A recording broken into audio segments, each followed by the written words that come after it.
Bonjour, c'est encore moi, Madeleine. Oui, cette femme dont vous connaissez l'histoire, celle qui a échappé à Raymond, qui a pardonné à Céline, ou plutôt qui a essayé de pardonner.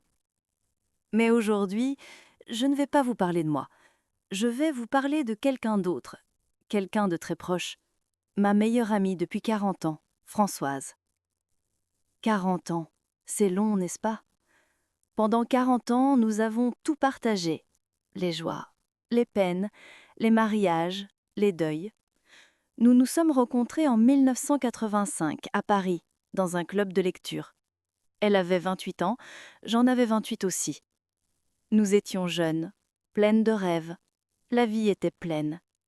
Et maintenant, nous sommes deux femmes de 68 ans, Françoise et moi. Deux femmes qui ont survécu à la vie. Mais l'histoire que je vais vous raconter, cette histoire a commencé il y a 6 mois, en mai 2025, quand le mari de Françoise, Philippe, est mort. Philippe Beaumont, 72 ans, un industriel fortuné, propriétaire d'une usine textile à Lyon. Un homme courtois, généreux. Il aimait Françoise, vraiment. En 35 ans de mariage, il n'a jamais regardé une autre femme. Et quand il est mort, il a laissé une fortune. 3 millions d'euros. Une grande maison à Neuilly-sur-Seine, des parts dans l'entreprise, des comptes en banque. Le jour des funérailles, j'étais là, aux côtés de Françoise. Elle pleurait, vêtue de noir, s'accrochant à mon bras. « Madeleine, m'a-t-elle dit, que vais-je faire sans lui ?» Tu vas continuer, ma chérie, comme nous toutes, comme je l'ai fait après Henri. Elle a hoché la tête, mais dans ses yeux, j'ai vu quelque chose. De la peur ou du doute. Françoise et Philippe avaient 3 enfants, tous adultes maintenant. Mathieu, 40 ans, l'aîné, avocat à Paris, marié à une femme nommée Claire, 2 enfants. Sérieux, responsable, un peu froid. Sophie, 37 ans, la cadette, célibataire, artiste peintre. Elle vit dans un petit studio à Montmartre. Bohème, libre, un peu excentrique. Lucas, 33 ans, le Benjamin, encore doctorant en philosophie, vit toujours à la maison, avec Françoise. Doux, calme, intellectuel. Le jour des funérailles, ils étaient tous là, tous vêtus de noir, tous pleuraient, ou semblaient pleurer. Après la cérémonie, nous sommes tous retournés chez Françoise. La grande maison, 6 chambres, immense, jardin, dans le 16e arrondissement. « Maman, » a dit Mathieu, « nous devons parler du testament. » Françoise l'a regardé. « Mathieu, ton père vient de mourir. Ne peut-on pas attendre un peu ?»« Non, maman, nous ne pouvons pas attendre, parce qu'il y a des choses à régler, des papiers à signer, des décisions à prendre. » Sophie est intervenue. « Mathieu, tu es sérieux ? Papa est mort ce matin. Ce matin et tu parles déjà d'argent ? » Je ne parle pas d'argent, je parle de responsabilité. C'est la même chose. Lucas, assis dans un coin, ne disait rien. Il regardait par la fenêtre, perdu dans ses pensées. Je me suis approchée de Françoise. « Ma chérie, veux-tu que je reste ?»« Oui, s'il te plaît, j'ai besoin de toi. » Mathieu a sorti un document. « Voici le testament de papa, rédigé il y a 5 ans chez Maître Dubois, le notaire. » Il a ouvert l'enveloppe. Il a commencé à lire. « Je, Philippe Beaumont, saint de corps et d'esprit, lègue mes biens de la façon suivante. À ma chère épouse Françoise, la maison de Neuilly et 500 000 € pour vivre confortablement. À mon fils Mathieu, 40% des parts de l'entreprise Beaumont Textile. À ma fille Sophie, 30% des parts de l'entreprise. À mon fils Lucas, 30% des parts de l'entreprise. Le reste de mes actifs, compte bancaire, investissement, sera divisé équitablement entre mes 3 enfants. » Le silence est tombé dans la pièce. Françoise était devenue blanche comme un linge. « Quoi ? Seulement 500 000 €? » Mathieu a refermé le document. « Papa voulait que nous, les enfants, dirigions l'entreprise. C'était son rêve. Mais la maison vaut 2 millions. Et moi, je ne reçois que 500 000 euros pour vivre, à 68 ans. Maman, 500 000 euros, c'est beaucoup d'argent. Pas pour vivre jusqu'à ma mort. Si je vis encore 20 ans, ça ne fait que 25 000 euros par an. Sophie s'est levée d'un bond. Maman a raison, c'est injuste. Papa a fait une erreur. Papa n'a pas fait d'erreur, a dit Mathieu froidement. Il a fait un choix. L'entreprise doit continuer et nous, ses héritiers, devons la gérer. Mais t'es avocat, Sophie est artiste, Lucas est philosophe, aucun de nous ne sait gérer une usine textile. Alors nous apprendrons, ou nous vendrons, et avec l'argent de la vente, nous serons tous riches. Vendre ? Françoise s'est levée brusquement. Tu vas vendre l'entreprise de ton père ? Son héritage ? Sa vie ? Si nécessaire, oui. Françoise m'a regardée. Ses yeux étaient pleins de larmes, mais aussi de colère. Sortez, tous, sortez de ma maison. Maman, sortez. Mathieu a rassemblé ses affaires. Sophie a hésité, puis l'a suivi. Lucas est resté un instant, a regardé sa mère, puis est parti lui aussi. La porte s'est refermée. Françoise s'est effondrée sur le canapé. Je me suis assise à côté d'elle. Je l'ai prise dans mes bras. Madeleine, qu'est-ce qui se passe ? Mes enfants, mes propres enfants me dépouillent. Il ne te dépouille pas, ma chérie. C'est le testament de Philippe. C'était sa décision. Mais pourquoi m'a-t-il laissé avec si peu d'argent ? Est-ce qu'il ne m'aimait pas ? Bien sûr qu'il t'aimait, tu le sais. Alors pourquoi ? Je n'avais pas de réponse. Cette nuit-là, je suis restée avec Françoise. Elle ne voulait pas rester seule. Nous avons parlé jusqu'à 3 heures du matin. Madeleine, j'ai peur. De quoi ? De l'avenir, de mes enfants, de tout. Tes enfants t'aiment, Françoise. Tu crois ? Parce que moi, je n'en suis plus si sûre. Le lendemain matin, on a sonné à la porte. C'était Claire, la femme de Mathieu. Claire Beaumont, 38 ans, belle, élégante, mais froide, très froide. Toujours impeccablement habillée, toujours avec ce sourire calculé. « Bonjour, belle maman, puis-je entrer ?» Françoise a hésité, puis a ouvert la porte. « Bien sûr !» Nous sommes passés au salon. J'ai servi du café. Claire n'y a pas touché. « Belle maman, je viens m'excuser. Pour Mathieu, hier il était sous le choc. Il n'aurait pas dû parler du testament si tôt. Merci Claire. » Mais nous devons avoir une conversation sérieuse sur l'avenir. Quel avenir ? L'avenir de cette famille, l'avenir de l'entreprise, l'avenir de cet argent. Françoise m'a regardée. Je sentais qu'elle voulait que je reste. Claire, Philippe vient de mourir. Ne pouvons-nous pas attendre un peu ? Non, belle maman, nous ne pouvons pas attendre. Parce que l'entreprise est en difficulté. Le monde s'est arrêté. Quoi ? Beaumont le Textile perd de l'argent. Depuis 3 ans. Philippe ne vous l'a jamais dit, mais l'entreprise est au bord de la faillite. C'est impossible, Philippe me l'aurait dit. Il ne voulait pas vous inquiéter. Il pensait pouvoir sauver l'entreprise, mais il n'a pas pu. Françoise était sous le choc. Combien de dettes ? 1,2 million d'euros. J'ai failli laisser tomber ma tasse de café. 1,2 million ? Mais Philippe avait 3 millions d'euros. Où est le reste ? Investi dans l'entreprise. Tout. Philippe a tout mis dans l'entreprise pour essayer de la sauver. Mais ça n'a pas marché. Donc, il ne reste rien. Presque rien. Il reste cette maison, les 500 000 euros que Philippe vous a laissés, et l'entreprise qui vaut peut-être 500 000 euros si nous la vendons rapidement. Françoise s'est levée. Elle est allée à la fenêtre. Elle a regardé dehors. Paris était gris ce matin-là, pluvieux. Que veux-tu, Claire ? Je veux que vous vendiez la maison. Quoi ? Cette maison vaut 2 millions d'euros. Si nous la vendons, nous pouvons payer les dettes de l'entreprise. Il restera 800 000 euros. Nous pourrons les diviser entre vous et les enfants. Cette maison, c'est ma maison. J'y ai vécu 35 ans. J'y ai élevé mes enfants. Philippe y est mort. Je sais, belle maman, mais nous n'avons pas d'autre choix. Si nous ne vendons pas, les créanciers saisiront l'entreprise, et alors, tout sera perdu. François s'est tourné vers moi. Madeleine, que dois-je faire? Et maintenant, je vais vous poser une question. Une question importante. Si vous étiez à la place de Françoise, que feriez-vous?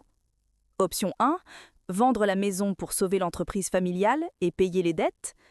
Option 2, garder la maison et laisser l'entreprise faire faillite.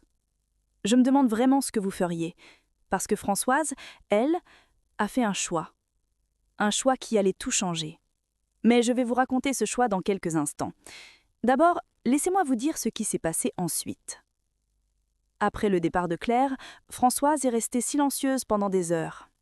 Elle s'est assise dans le fauteuil de Philippe, ce vieux fauteuil en cuir où il lisait son journal chaque matin. « Madeleine » a-t-elle finalement dit. « Philippe m'a menti. » Il ne t'a pas menti, il t'a protégée. Protégée de quoi? De la vérité. Je suis une femme adulte, j'avais le droit de savoir. Tu as raison. Pendant 3 ans, il a lutté seul, avec ce fardeau, ses dettes. Et moi, j'ai dépensé, j'ai acheté des vêtements, je suis allée au restaurant, j'ai voyagé, sans savoir que nous coulions. Elle a commencé à pleurer. Je suis stupide, Madeleine, une vieille idiote naïve. Non, tu es une femme qui faisait confiance à son mari. Ce n'est pas de la naïveté, c'est de l'amour. L'amour ne paye pas les dettes. 3 jours plus tard, Françoise a pris sa décision. Elle a appelé ses 3 enfants. Elle les a tous réunis à la maison. J'étais là aussi, comme témoin. J'ai réfléchi, a dit Françoise, à la maison, à l'entreprise. Et j'ai décidé. Mathieu s'est penché en avant. Tu vas vendre? Non. Quoi? Je ne vais pas vendre ma maison. Cette maison, c'est tout ce qui reste de Philippe. Je ne la vendrai pas. Claire est intervenue. Mais belle-maman, les dettes! Les dettes ne sont pas mon problème. C'est le problème de l'entreprise. Philippe vous a laissé l'entreprise, à vous, les enfants, pas à moi. Donc, c'est votre responsabilité, pas la mienne. Mathieu s'est levé d'un bond. Son visage était rouge vif. Tu sérieuse? Tu vas nous laisser avec 1,2 million d'euros de dettes? Je ne vous laisse rien. Philippe vous a laissé avec ça. Papa t'a laissé 500 000 euros. Tu peux nous aider? Ces 500 000 euros sont pour ma vie, pour mes vieux jours. Je ne vais pas les donner pour sauver une entreprise qui coule depuis 3 ans. Sophie s'est levée aussi. Maman, tu réalises ce que tu fais? Si l'entreprise fait faillite, le nom de papa, le nom Beaumont, sera détruit. Le nom Beaumont est déjà détruit, ma chérie, par les dettes, par les mauvaises décisions, par votre père, lui-même. Comment oses-tu parler de papa comme ça? Mathieu était maintenant furieux. Comment oses-tu insulter papa? Je ne l'insulte pas, je dis la vérité. Philippe a fait des erreurs, de grosses erreurs. Et maintenant, vous devez vivre avec les conséquences. Lucas, qui était resté silencieux, a finalement parlé. Maman, si tu ne nous aides pas, nous allons perdre l'entreprise. Et alors, nous ne pourrons rien te donner. Tu comprends? Ces 500 000 euros, c'est tout ce que tu auras, pour toujours. Je sais. Et ça ne te dérange pas? Si, mais je préfère être pauvre avec un toit sur la tête qu'être riche et sans abri. Claire s'est levée. Elle a pris son sac. Très bien, belle maman. Vous avez fait votre choix. Maintenant, nous allons faire le nôtre. Qu'est-ce que tu veux dire? Vous verrez. Ils sont tous partis. Tous les 3. Mathieu, Sophie, Lucas et Claire. La porte s'est refermée. Françoise s'est assise. Elle a mis sa tête entre ses mains. Madeleine, ai-je bien fait? Je ne sais pas, ma chérie, mais c'était ton choix, et tu l'as fait. Maintenant, ils me détestent. Non, ils sont en colère, mais ils ne te détestent pas. Tu crois? Je ne savais pas quoi répondre, parce que dans les yeux de Mathieu, dans les yeux de Claire, j'avais vu quelque chose de dangereux. La vengeance. Le lendemain matin de la réception de cette lettre, Françoise m'a appelée à 6 heures. Sa voix tremblait. Madeleine, Madeleine, peux-tu venir maintenant, s'il te plaît? Que s'est-il passé? Je ne peux pas l'expliquer au téléphone. Viens, je t'en prie. 30 minutes plus tard, j'étais à sa porte. Françoise a ouvert. Elle n'avait pas dormi. Ses yeux étaient rouges, ses cheveux en désordre. Elle portait encore sa robe de chambre. Entre, Lite. Nous sommes passés au salon. Sur la table basse, il y avait des dizaines de papiers, des documents, des photos, des lettres. Qu'est-ce que c'est? Les affaires de Philippe. J'ai cherché toute la nuit dans son bureau, dans ses tiroirs, dans ses dossiers secrets. Françoise, pourquoi? Parce que je voulais comprendre comment l'entreprise a pu perdre autant d'argent, comment Philippe a pu me cacher tout ça. Et j'ai trouvé quelque chose. Elle m'a tendu un document, une facture de l'hôtel Ritz à Paris. Date 15 mars 2023. Regarde le montant. J'ai regardé 3 500 € pour une nuit. C'est beaucoup pour une nuit. Oui, mais regarde le nom sur la réservation. J'ai regardé à nouveau. Monsieur et Madame Beaumont. Exactement. Monsieur et Madame Beaumont. Alors, tu étais avec lui, non? Françoise a secoué la tête. Non, Madeleine.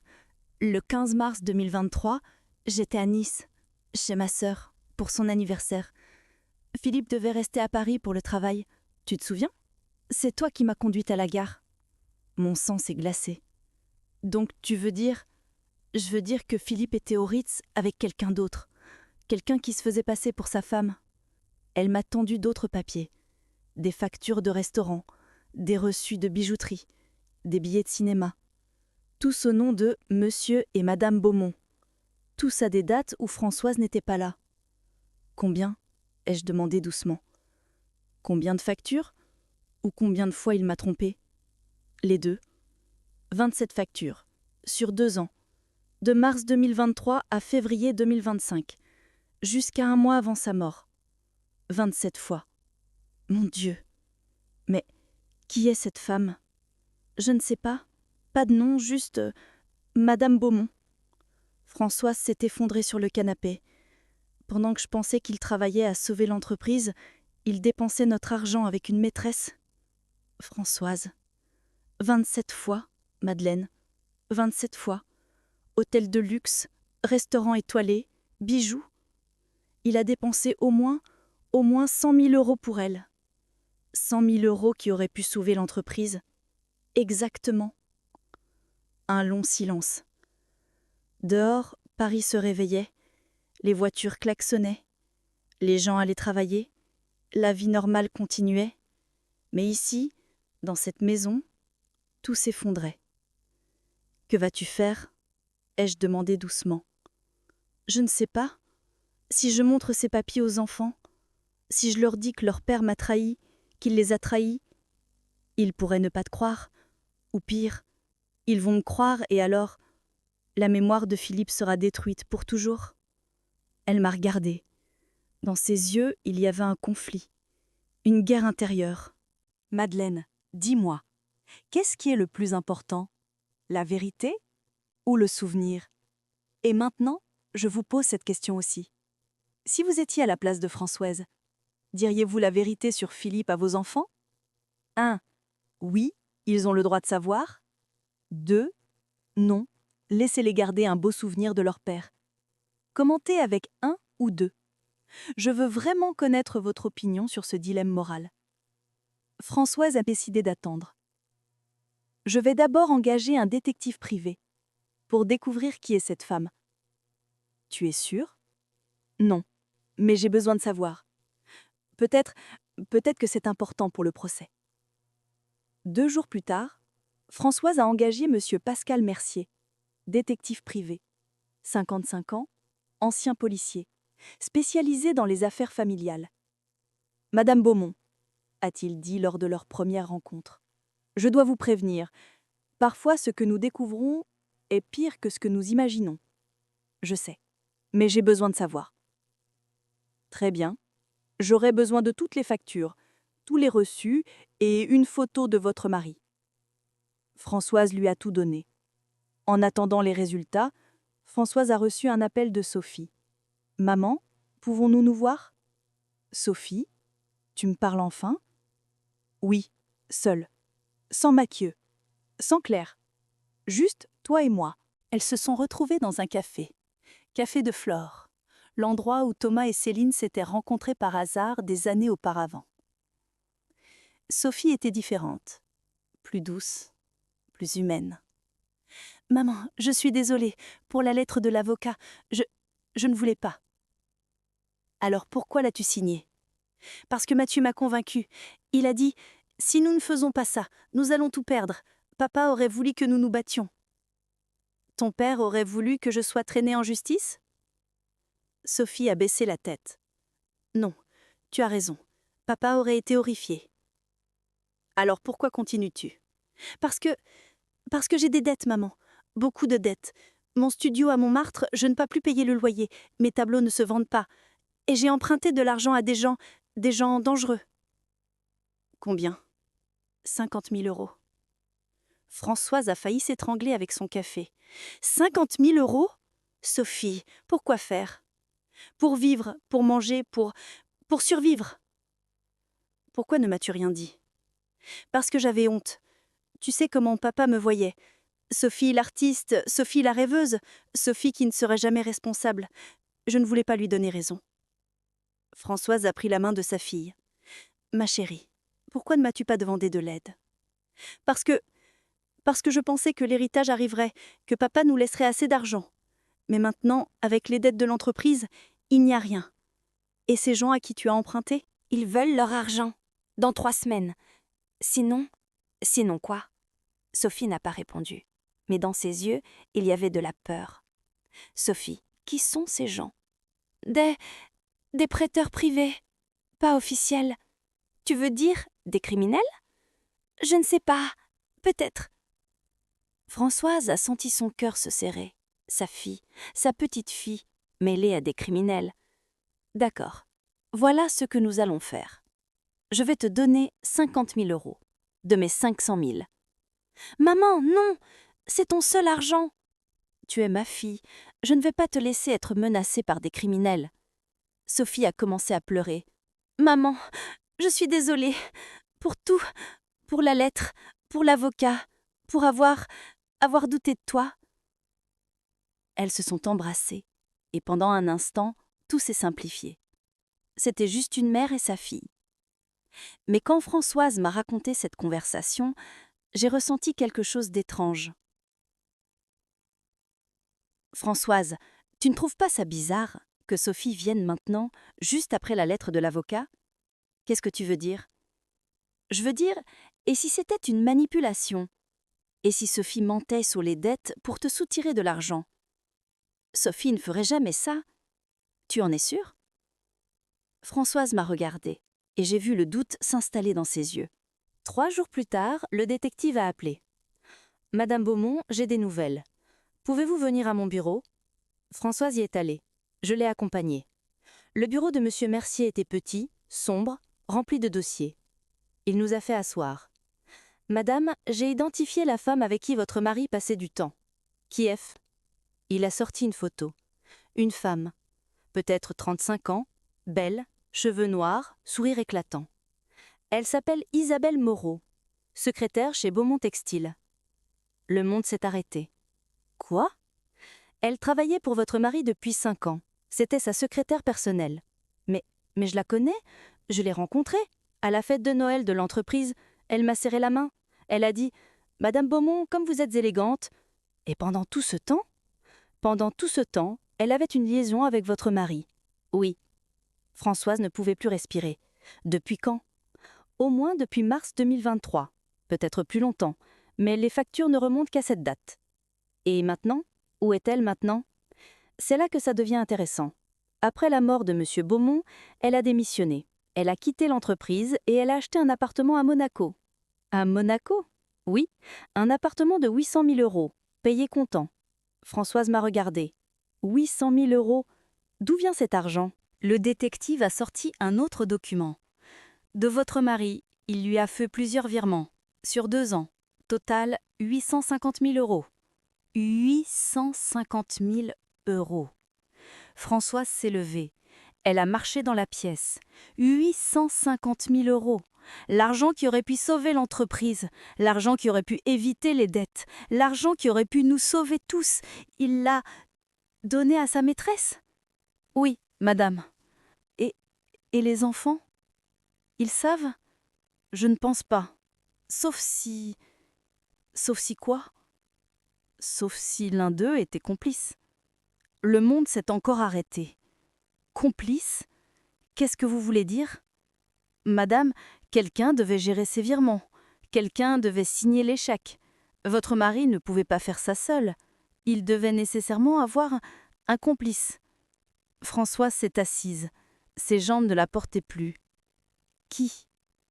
Je ne sais pas encore, mais je vais le découvrir. En sortant du bureau du détective, Françoise était comme un zombie. Elle marchait, mais son esprit était ailleurs.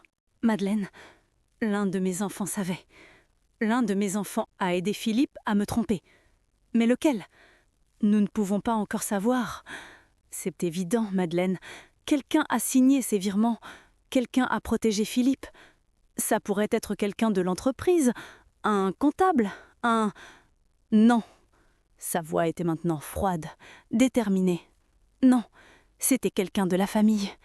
Je le sens. Nous sommes rentrés à la maison.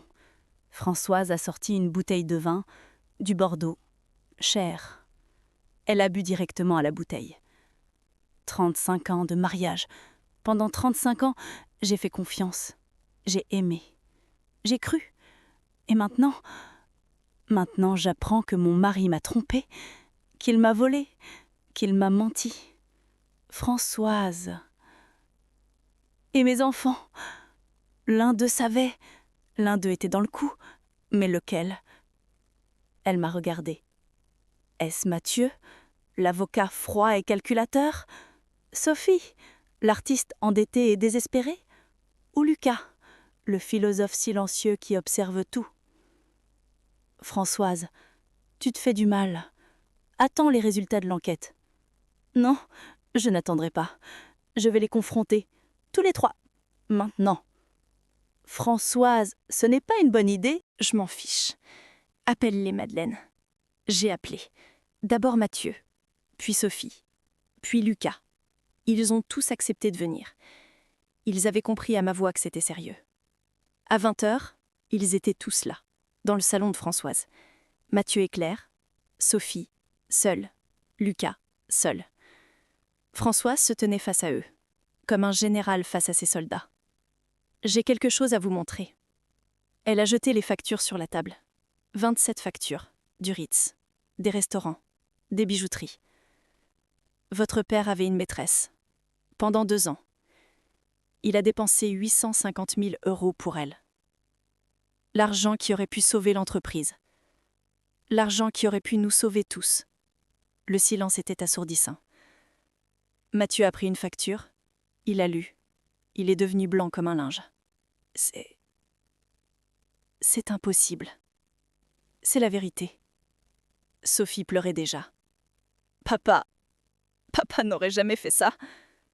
Il l'a fait. Les preuves sont là. Lucas ne disait rien. Il regardait les papiers. Son visage était impassible.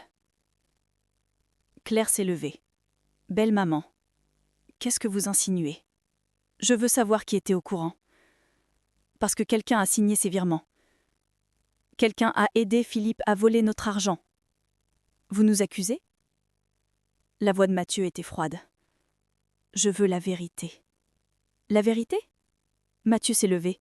Vous voulez la vérité? Très bien. Oui. Je savais. Si vous pensez que Mathieu ment pour protéger quelqu'un d'autre, mettez pouce en l'air. Si vous pensez qu'il dit la vérité, mettez cœur. Votez maintenant avant de continuer à lire. Je veux voir votre instinct. Sophie s'est levée d'un bond. Quoi? Tu savais? Depuis quand? Depuis le début, mars 2023. Papa m'a demandé de l'aider à gérer certaines transactions secrètes. Et tu as accepté? Françoise ne pouvait plus respirer. Oui, parce que papa m'a expliqué. Il a dit « Mathieu, l'entreprise coule. Je dois faire certaines choses, des choses difficiles, pour nous sauver. » Je pensais qu'il investissait dans un projet secret. Je ne savais pas que c'était pour une femme. Menteur! Sophie criait maintenant. Tu savais et tu n'as rien dit. Je protégeais papa. Tu protégeais ton héritage. Françoise s'est approchée de Mathieu. Dis-moi, ces 850 000 euros, tu pensais vraiment que c'était pour l'entreprise? Mathieu a baissé la tête. Je ne posais pas de questions. Parce que tu ne voulais pas savoir. Parce que si tu savais, tu devrais agir. Et agir signifierait perdre l'héritage.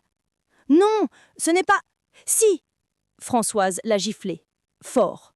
Le bruit a résonné dans la pièce. Mathieu a porté sa main à sa joue. Il était sous le choc.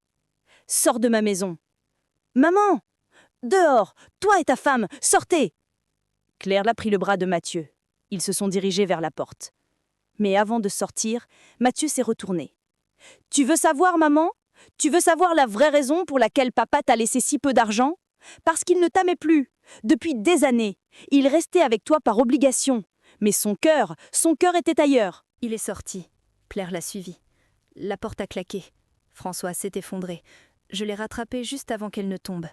Sophie et Lucas ont couru vers elle. « Maman, maman, ça va ?»« Non, ça ne va pas. Mon mari m'a trompée. Mon fils le savait. Et maintenant je n'ai plus rien. » Lucas a parlé doucement. « Tu nous as, Sophie et moi. Nous ne savions rien, maman. Je te le jure. » « Comment puis-je te croire? Parce que je suis ton fils, et je ne t'ai jamais menti. » Françoise l'a regardé. Dans les yeux de Lucas, il y avait de l'honnêteté, de la douleur, mais pas de trahison. « D'accord, je te crois. » Cette nuit-là, après le départ de Sophie et Lucas, Françoise et moi sommes restés seuls. « Madeleine, ma vie est un mensonge. Mon mariage était un mensonge. Ma famille est un mensonge. Tout. » Non, pas tout. Sophie et Lucas sont réels. Peut-être. Ou peut-être que je suis trop naïve pour voir leurs mensonges. Elle a regardé par la fenêtre. Paris était illuminé, beau et froid. Dans 2 semaines, le procès commence. Mes enfants vont essayer de prendre ma maison. Et maintenant, je sais pourquoi. Parce que leur père a tout dépensé pour une maîtresse. Tu as maintenant des preuves. Tu peux te défendre. Oui, mais à quel prix?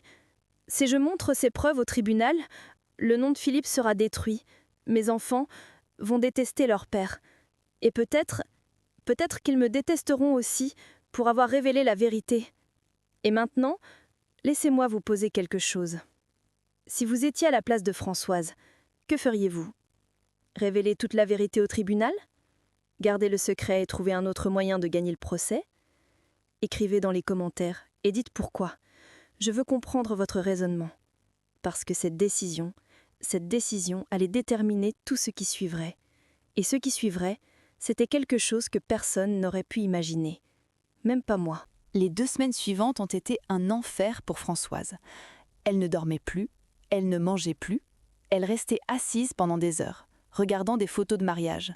Philippe et elle, jeunes, beaux, amoureux. Ou du moins, elle pensait qu'ils étaient amoureux. « Madeleine, a-t-elle dit un soir, comment sait-on si quelqu'un vous aime vraiment? Comment sait-on que tout n'est pas juste un mensonge? On ne peut jamais vraiment savoir, on peut seulement croire. Alors, croire, c'est être stupide? Non, croire, c'est être courageux. » Elle a souri tristement. « Alors, j'ai été très courageuse, ou très stupide, je ne sais plus. » Le détective, M. Mercier, poursuivait son enquête. 3 jours avant le procès, il a appelé. « Madame Beaumont, j'ai trouvé quelque chose d'important. »« Quoi? Pouvez-vous venir à mon bureau, avec Madame Madeleine? Je veux vous montrer en personne. » Nous y sommes allés immédiatement. Dans son bureau, M. Mercier avait étalé une 12aine de nouveaux documents. Des relevés bancaires, des contrats, des photos. « Madame, vous vous souvenez d'Isabelle Moreau, la maîtresse de votre mari? Comment pourrais-je l'oublier? Eh bien, j'ai fait des recherches sur sa vie et j'ai découvert quelque chose d'intéressant. » Il nous a montré une photo. Isabelle Moreau avec un homme.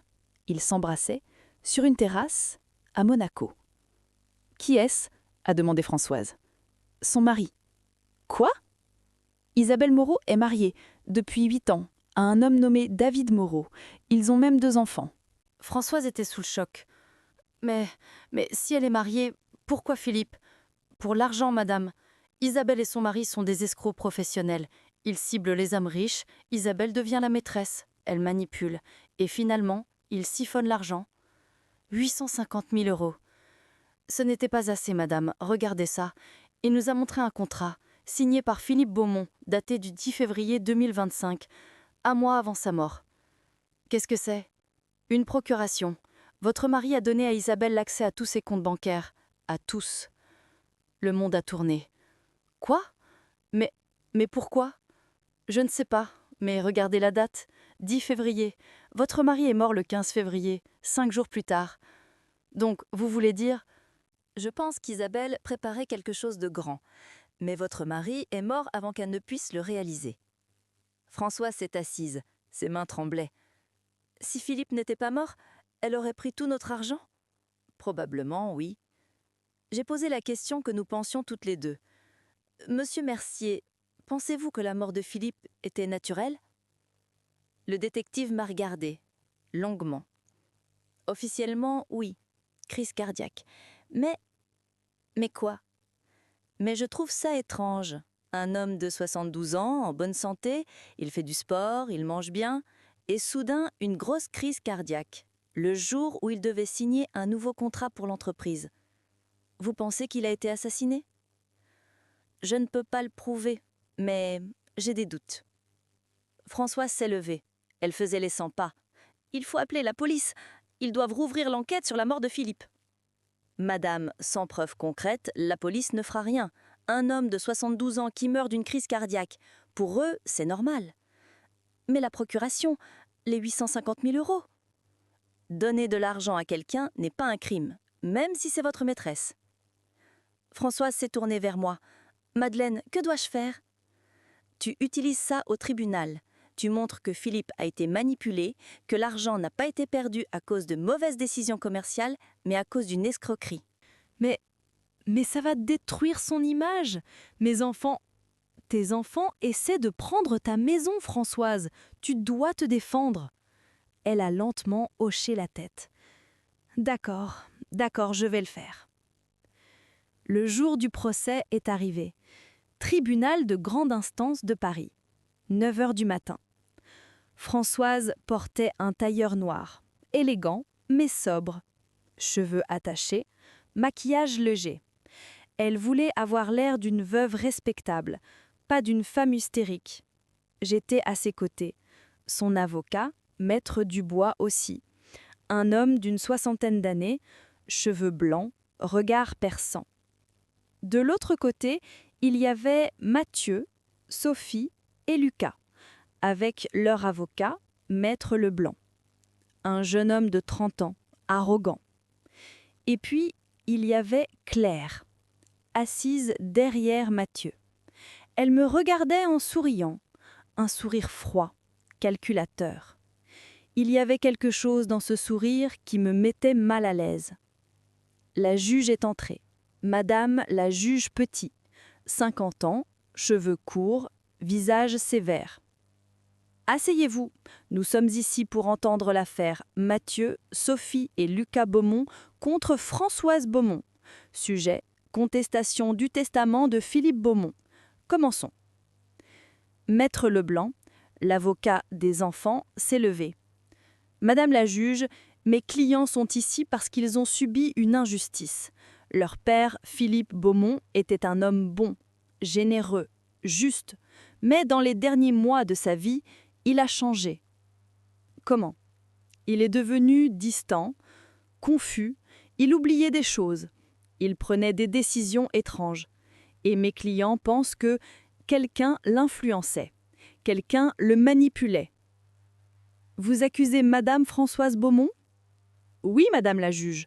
Nous pensons que Françoise a profité de la santé déclinante de son mari pour le manipuler, pour qu'il lui laisse la maison, pour qu'elle la favorise dans le testament.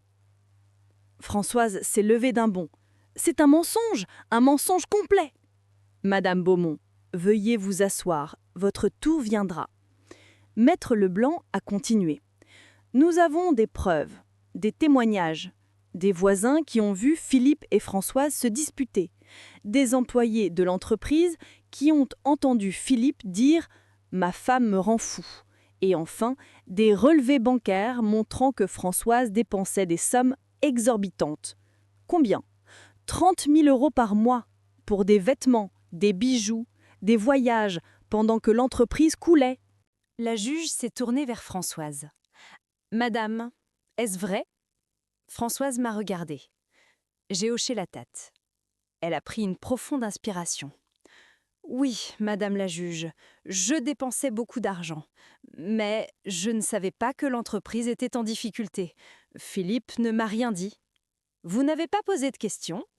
Non, je faisais confiance à mon mari. » Maître Leblanc a souri. Confiance ou indifférence ?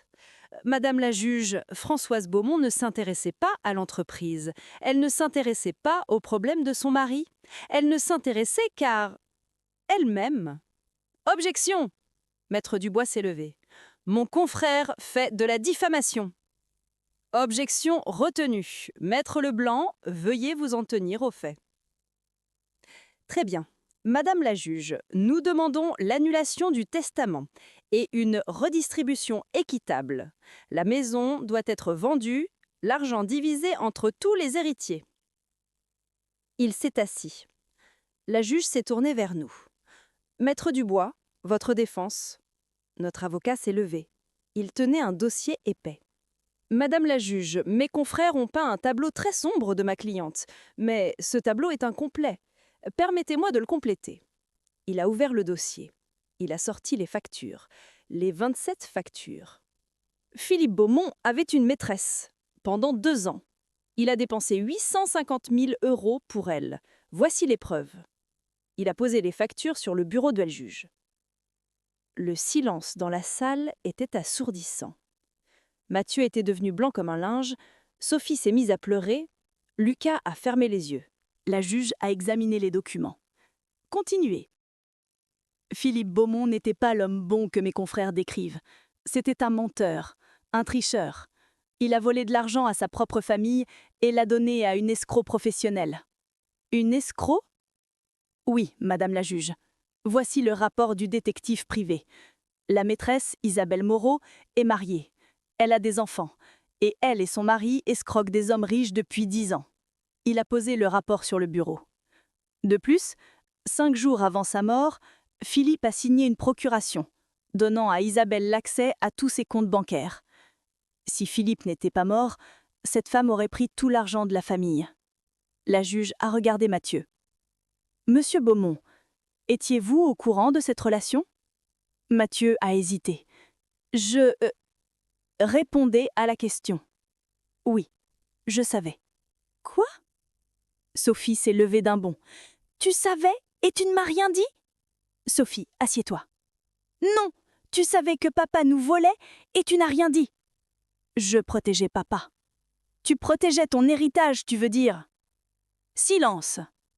La juge a frappé son marteau. Silence dans la salle. Sophie s'est rassise en pleurant. Maître Dubois a continué.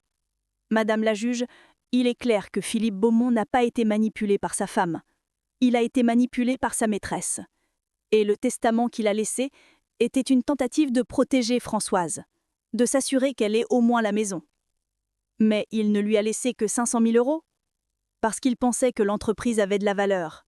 Il ne savait pas qu'Isabelle avait pris presque tout l'argent. La juge a réfléchi.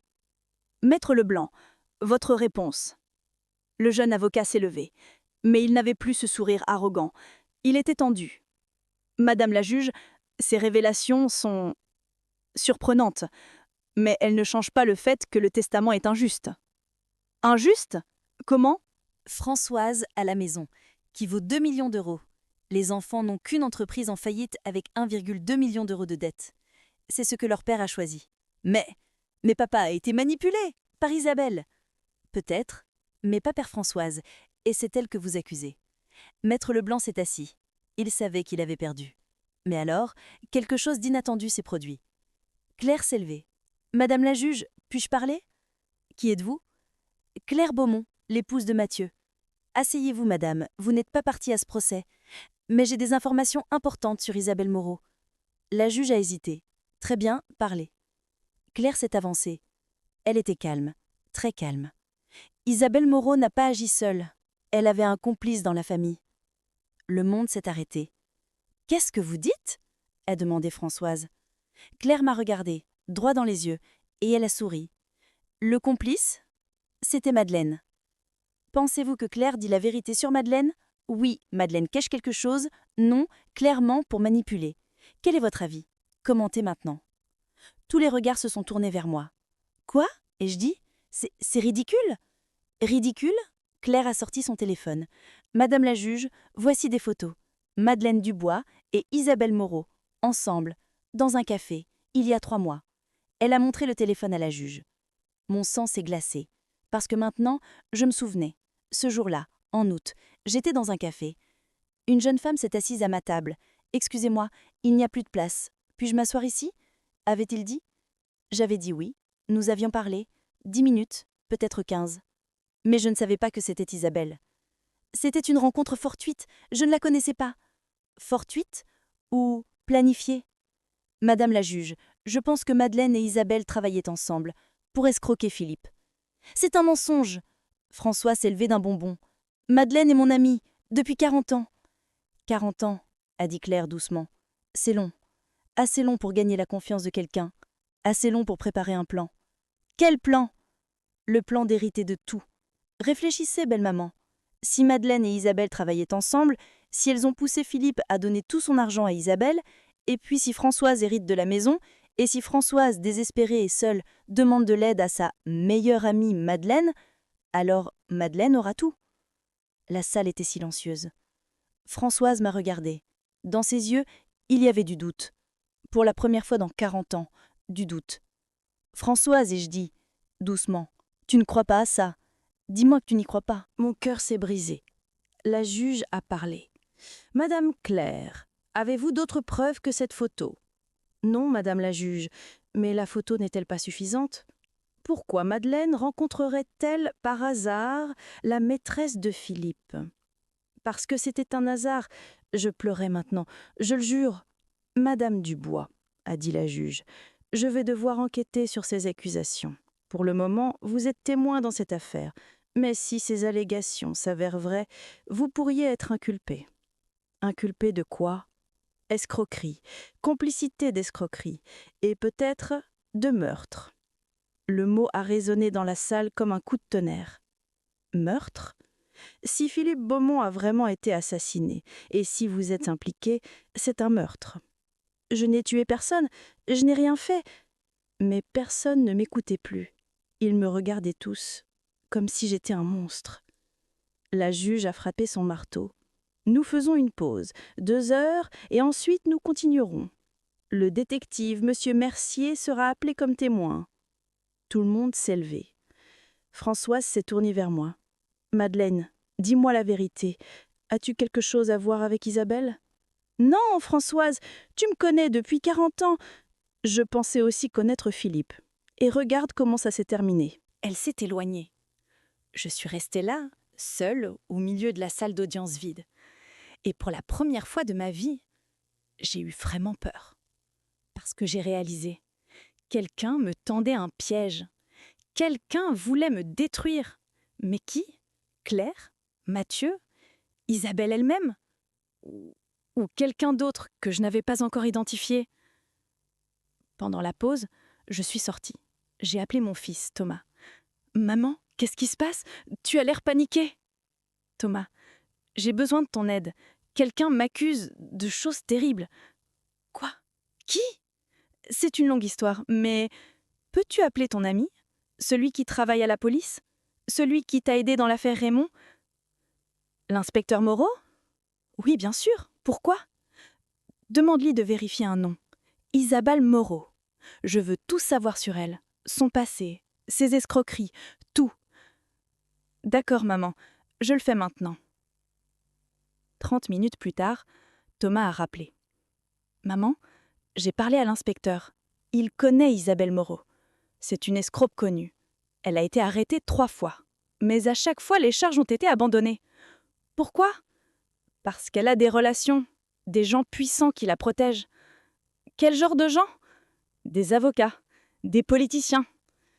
Et au moins un juge. Mon sang s'est glacé. Un juge? Quel juge? L'inspecteur ne peut pas le dire. C'est confidentiel. Thomas, c'est important. Demande-lui, s'il te plaît. Un long silence. Puis, il dit que c'est un juge du tribunal de grande instance de Paris, mais il ne peut pas donner de nom. Merci, mon chéri.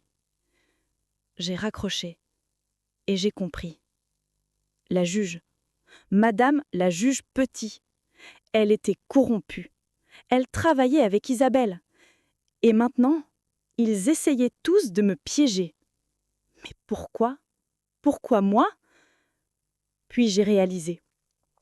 Si j'étais accusée, si j'étais inculpée, alors Françoise serait seule, isolée, vulnérable, et il serait facile de la manipuler, de prendre sa maison, son argent, tout. C'était un plan parfait. La seule chose qu'il ne savait pas, c'est que j'avais aussi échappé à Raymond, que j'avais aussi appris à me battre. Et maintenant, j'allais me battre.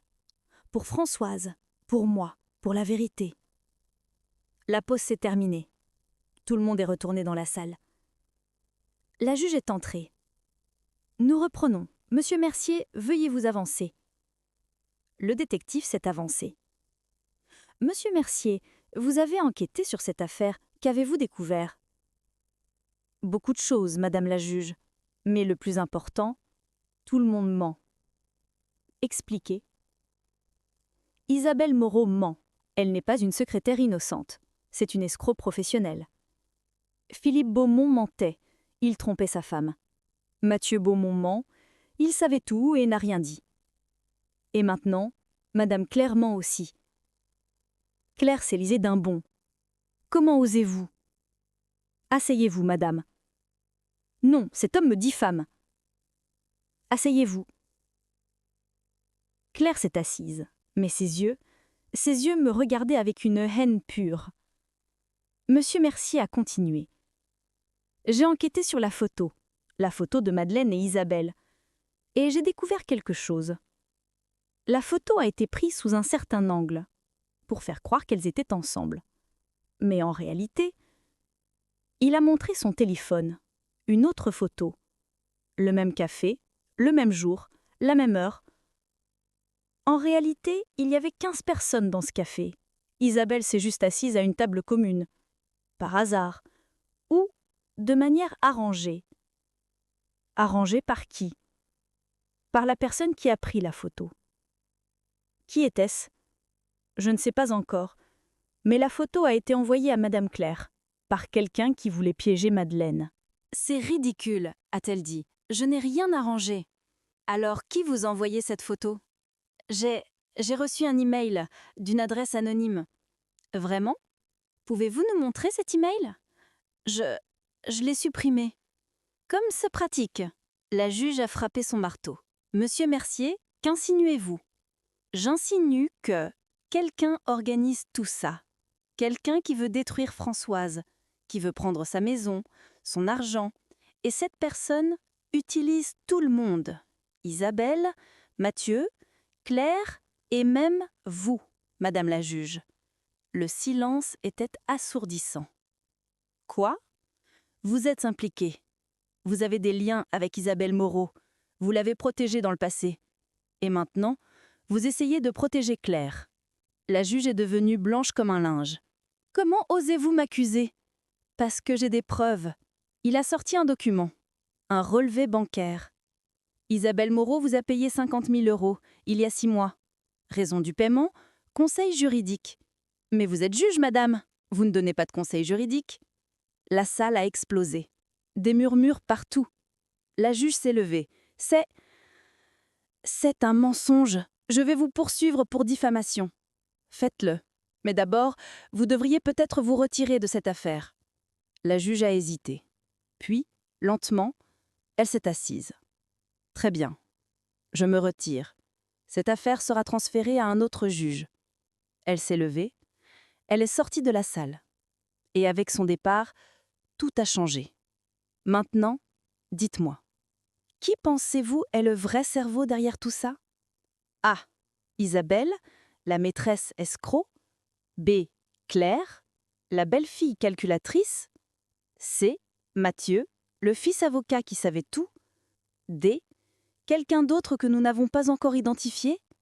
Commentez avec A, B, C ou D et expliquez pourquoi. Les meilleures théories seront lues dans le dernier chapitre. Promis. Parce que la vérité était plus tordue que ce que nous imaginions. Et elle allait être révélée bientôt. Après le départ de la juge Petit, le procès a été suspendu pendant 3 jours. Pendant 3 jours, Françoise ne m'a pas parlé. Pendant 3 jours, elle a douté de moi. 40 ans d'amitié réduits à néant. J'étais chez moi, seule, quand Thomas est venu. « Maman, l'inspecteur Moreau veut te parler. Elle a trouvé quelque chose. » « Quoi ?» Elle ne veut pas le dire au téléphone. Elle vient ici, dans 20 minutes. 20 minutes plus tard, on a sonné à la porte. Une femme d'environ 45 ans. Cheveux courts, regard intelligent. L'inspecteur Caroline Moreau. « Madame Dubois, je suis désolée pour ce qui vous arrive, mais j'ai des informations qui peuvent vous aider. » « Je vous écoute. » « J'enquête sur Isabelle Moreau depuis 3 ans. Ce n'est pas son vrai nom. Son vrai nom est Isabelle Fontaine, et elle a un casier judiciaire. Escroquerie, chantage, extorsion. Comment se fait-il qu'elle ne soit pas en prison? Parce qu'elle a des protections, des gens puissants qui la couvrent, dont la juge Petit. Mais il y a plus. Quoi? Isabelle ne travaille jamais seule. Elle a toujours un partenaire, quelqu'un de la famille de la victime. Quelqu'un qui aide de l'intérieur. Mon cœur s'est accéléré. Qui? Mathieu? Non, Mathieu n'est qu'un idiot qui protégeait son père. Le vrai partenaire est plus intelligent, plus calculateur. Claire? Elle non plus. Claire est ambitieuse, mais elle n'a pas les capacités. Le vrai partenaire, c'est Lucas. Le monde s'est arrêté. Lucas? Le philosophe? Le fils silencieux? Exactement. Le fils silencieux qui observe tout, qui entend tout, qui ne dit jamais rien. Le partenaire parfait. Mais pourquoi? Pourquoi Lucas trahirait-il sa mère? L'inspecteur a sorti un document, un relevé bancaire, parce qu'on lui a promis de l'argent, beaucoup d'argent. Regardez, Isabelle a payé Lucas 100 000 euros en 3 versements sur 6 mois. J'ai regardé les dates. Mai 2024, août 2024, novembre 2024. C'est Lucas qui a présenté Isabelle à Philippe. « Papa, tu as besoin d'une nouvelle secrétaire. J'ai une amie, elle est parfaite, a-t-il dit. Et Philippe a fait confiance à son fils. » Mon Dieu! Et ce n'est pas tout. Quand Philippe est mort, Lucas était là, seul avec lui, à la maison. Donc vous pensez que Lucas a tué son père avec du poison, quelque chose d'indétectable qui imite une crise cardiaque. Pourquoi? Parce que Philippe avait découvert la vérité. Il avait compris qu'Isabelle l'escroquait et il allait la dénoncer. Mais Lucas ne pouvait pas permettre ça, parce que son propre rôle aurait été révélé. Je ne pouvais plus respirer. Nous devons arrêter Lucas, maintenant. Nous ne pouvons pas. Nous n'avons pas assez de preuves. Le corps de Philippe a été incinéré. Pas d'autopsie, pas de traces. Nous n'avons que des soupçons. Alors quoi? Alors, nous tendons un piège, à Lucas et à Isabelle. Nous les faisons avouer. Comment? Elle a souri. Avec votre aide et celle de Françoise. 2 heures plus tard, j'étais à la porte de Françoise. J'ai sonné. J'ai attendu. Elle a ouvert. Ses yeux étaient rouges. Elle avait pleuré. Madeleine. Françoise, je sais que tu doutes de moi, mais je te jure, sur la mémoire d'Henri, sur la vie de Thomas, je n'ai rien fait. Je suis ton amie, depuis 40 ans, et je le serai toujours. Elle m'a regardée, longuement. Puis, elle m'a embrassée. Pardon, je suis tellement désolée. J'aurais dû te croire. C'est normal. En ce moment, tout le monde ment. Sauf toi. Tu ne mens jamais. Nous sommes entrés. Je lui ai tout raconté. Isabelle, Lucas, le plan, le meurtre probable. Françoise est devenue blanche comme un linge. Lucas? Mon bébé? Mon petit garçon? Je sais, c'est difficile à croire, mais non. Sa voix était maintenant froide, dure. Non, ce n'est pas difficile, parce que maintenant tout a du sens. Quoi? Lucas a toujours vécu à la maison. 33 ans. Pas de travail, pas de petit ami. Il disait qu'il faisait un doctorat, mais je ne l'ai jamais vu travailler, jamais écrire. Il était juste là, à observer, à écouter. Il vous surveillait. Oui, et moi, je pensais que c'était juste un garçon timide, un intellectuel. Mais non, c'était un serpent dans ma propre maison. Elle s'est levée. Que faisons-nous maintenant? Nous tendons un piège. L'inspecteur a un plan. Le plan était simple. Françoise appellerait Lucas. Elle dirait « J'ai décidé, je vais vendre la maison et je vais partager l'argent avec vous tous, équitablement. » Lucas, pensant qu'il avait gagné, viendrait immédiatement. Et là, nous l'attendrions, avec des micros, des caméras, des preuves. Le lendemain, Françoise a appelé. « Lucas, mon chéri, peux-tu venir?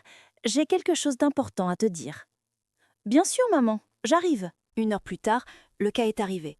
Il portait un pull noir, un jean. Il avait l'air normal, comme un garçon de 33 ans qui rend visite à sa mère.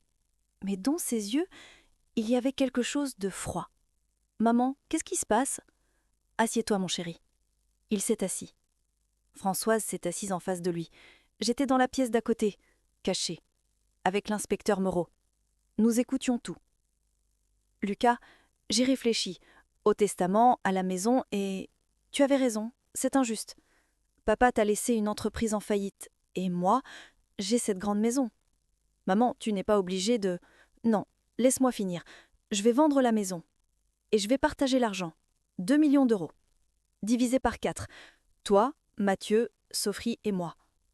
500 000 euros chacun. » Lucas n'a rien dit.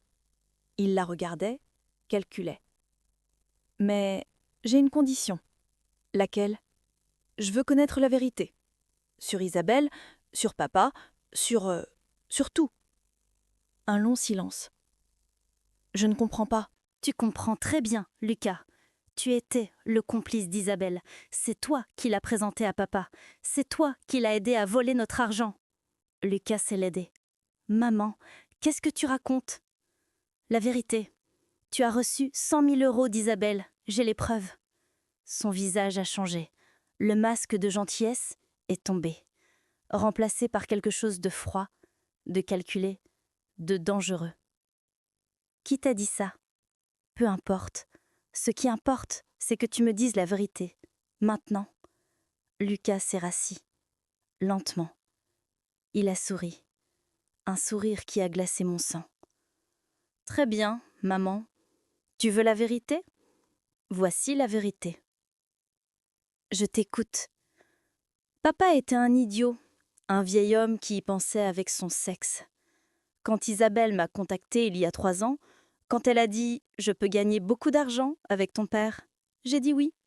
Pourquoi pas? Papa avait de l'argent, beaucoup d'argent, et il ne le méritait pas. Comment peux-tu dire ça? Parce que c'est vrai. Papa m'a toujours ignoré. Lucas le philosophe, Lucas le rêveur, Lucas qui ne réussira jamais rien dans sa vie. Il me méprisait. Alors pourquoi le protégerais-je? Françoise pleurait. C'était ton père. C'était un distributeur automatique. Rien de plus. Et tu l'as tué. Lucas n'a pas nié. Il a juste souri. Comment as-tu su? Dis-moi. Comment as-tu fait? Du poison. De la digitaline dans son café du matin. Ça imite une crise cardiaque. Parfait pour un homme de 72 ans avec des problèmes cardiaques. Personne ne pose de questions. Pourquoi? Parce qu'il avait découvert Isabelle. L'argent, tout. Il allait tout révéler, me détruire. Alors, je l'ai détruit en premier. Tu es un monstre. Lucas s'est levé. Non, maman, je suis un survivant. Dans ce monde, il y a 2 types de personnes. Ceux qui sont utilisés et ceux qui utilisent. Toi, papa, Mathieu, Sophie, vous êtes des victimes. Mais moi, je suis un prédateur. C'était suffisant. L'inspecteur Moreau est entré, avec 2 policiers. Lucas Beaumont, vous êtes en état d'arrestation. Pour meurtre, pour escroquerie, pour complicité d'escroquerie. Lucas m'a regardé. Il a souri. Ah, le piège. Bravo maman. Bravo Madeleine. Ne m'appelle plus jamais maman. La voix de Françoise était brisée. Tu n'es plus mon fils. Parfait, parce que tu n'as jamais été ma mère. Tu n'étais qu'une source de revenus. Ils l'ont emmené, me notait. Il ne résistait pas. Il souriait juste, comme s'il avait gagné. Après son départ, Françoise s'est effondrée. Je l'ai rattrapée. Je l'ai prise dans mes bras. Quel monstre ai-je élevé, Madeleine? Tu ne l'as pas élevé comme ça. Il a choisi, lui-même. Mais je suis sa mère. J'aurais dû voir. J'aurais dû savoir. Personne ne peut voir dans le cœur des gens, même pas une mère. Les jours suivants ont été un tourbillon. Lucas a été inculpé, Isabelle a été arrêtée à Monaco, la juge Petit a démissionné et un nouveau juge a regardé le dossier et a dit « C'est clair, le testament de Philippe Beaumont est valide. Françoise Beaumont garde la maison et les enfants, Mathieu et Sophie, héritent de l'entreprise. L'affaire est close. » Mathieu et Sophie n'ont pas protesté. Comment le pourraient-ils, après ce que Lucas avait fait? 2 semaines plus tard, Mathieu a divorcé de Claire. Il avait découvert qu'elle aussi était impliquée, qu'elle travaillait avec Isabelle depuis le début. C'est elle qui avait pris la photo au café pour me piéger. C'est elle qui avait tout orchestré pour me détruire. Sophie a vendu ses parts de l'entreprise. Elle a payé ses dettes et elle a ouvert une petite galerie d'art à Montpellier, loin de Paris, loin des souvenirs. Et Françoise est restée dans sa maison, la grande maison de Neuilly. Mais elle n'était plus seule. Sophie venait chaque week-end. Mathieu, lentement, a recommencé à parler à sa mère. Et moi, j'étais là, comme toujours. 1 an plus tard, Françoise et moi étions dans un café de Flore, là où Thomas et Céline avaient commencé, là où j'avais rencontré Isabelle. « Madeleine, crois-tu au destin? Pourquoi demandes-tu ça? Parce que tout ce qui s'est passé, Raymond qui a essayé de te tuer, Céline qui a trahi Thomas, Philippe qui m'a trompé, Lucas qui a tué son père, tout ça, était-ce le destin? Je ne sais pas, peut-être, ou peut-être que c'était juste la vie. Les gens font des choix, bons ou mauvais, et nous devons vivre avec les conséquences. Et nous, toi et moi, c'était le destin? J'ai souri. De ça, j'en suis sûre. Nous nous sommes rencontrés il y a 40 ans, dans un club de lecture. Tu te souviens? Bien sûr, tu portais une robe rouge. Tu lisais Madame Bovary. Et tu m'as dit, Emma Bovary est une idiote. Elle aurait dû quitter son mari et vivre libre. Françoise a ri, pour la première fois depuis longtemps. J'étais jeune, idéaliste. Tu étais toi-même, et je t'ai aimé immédiatement. Pas d'amour romantique, n'est-ce pas? Non, quelque chose de plus fort. L'amitié, la sororité, la famille choisie. Nous sommes restés silencieux un moment, regardant Paris par la fenêtre, cette ville magnifique et cruelle. La ville qui nous avait tout donné et tout pris. Madeleine, que faisons-nous maintenant? Maintenant, nous vivons, nous rions, nous aimons, nous continuons. Parce que c'est ça, la vie. Même à 68 ans. Même après tout ce que nous avons vécu. Surtout après tout ce que nous avons vécu. Elle a levé son café. À nous, les survivantes. J'ai levé le mien, aux survivantes. Nous avons trinqué. Et à ce moment simple, tout était parfait. Parce que nous avions appris quelque chose d'important. La famille n'est pas toujours ce qu'on vous donne. Parfois, c'est ce que vous choisissez. L'amour n'est pas toujours romantique. Parfois, c'est une amitié de 40 ans. La trahison vient souvent de ceux en qui vous avez le plus confiance. Mais la loyauté, la vraie loyauté, vient de ceux qui restent quand tout s'effondre.